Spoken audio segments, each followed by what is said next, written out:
President Donald Trump doubled down on denouncing protests by NFL players and rescinded NBA star Stephen Curry's White House invitation on Saturday, a series of tweets that quickly inflamed football and basketball stars and even prompted LeBron James to call the president a bum. Trump started by announcing that Curry, the immensely popular two-time MVP for the Golden State Warriors, would not be welcome at the White House for the commemorative visit traditionally made by championship teams. Later, Trump reiterated what he said at a rally in Alabama the previous night, that NFL players who kneel for the national anthem should be fired. The Warriors said it was made clear to them that they were not welcome at the White House. They said that when they go to Washington this season they will instead celebrate equality, diversity, and inclusion, the values that we embrace as an organization. Curry had said he did not want to go to the White House anyway, but the Warriors had not made a collective decision before Saturday.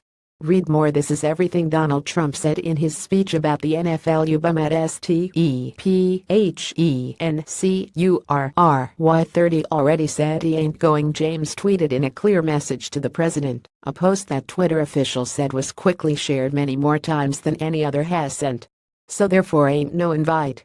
Going to White House was a great honor until you showed up. Trump's latest entry into the intersection of sports and politics started in Alabama on Friday night, when he said NFL players who refuse to stand for the Star-Spangled Banner are exhibiting a total disrespect of our heritage.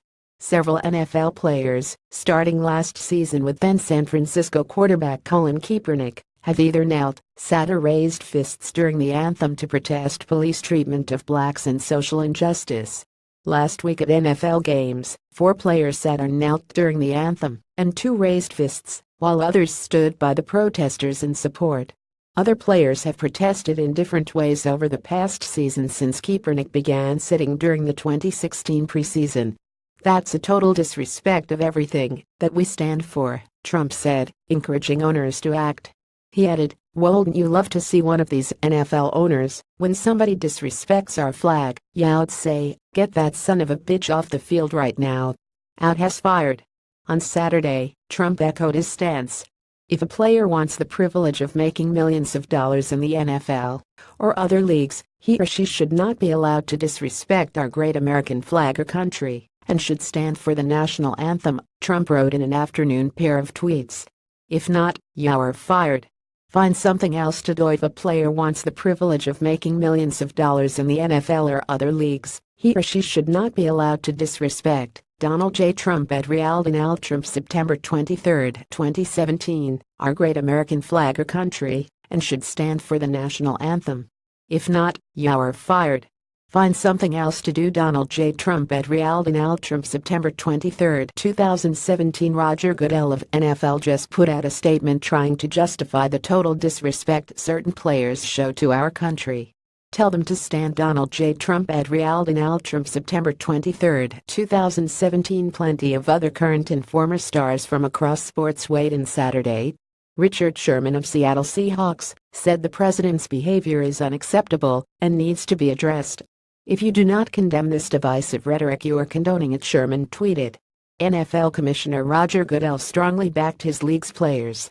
Divisive comments like these demonstrate an unfortunate lack of respect for the NFL, our great game and all of our players, and a failure to understand the overwhelming force for good our clubs and players representing our communities, Goodell said in a statement.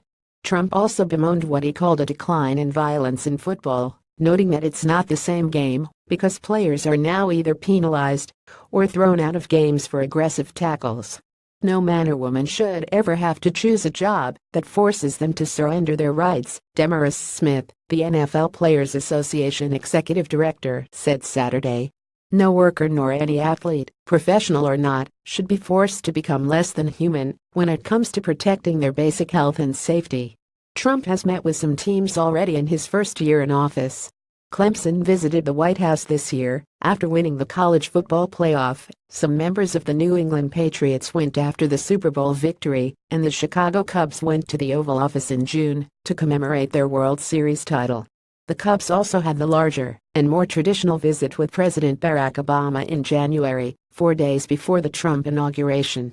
North Carolina, the reigning NCAA men's basketball champion, said Saturday it will not visit the White House this season. The Tar Heel said scheduling conflicts were the lone reason.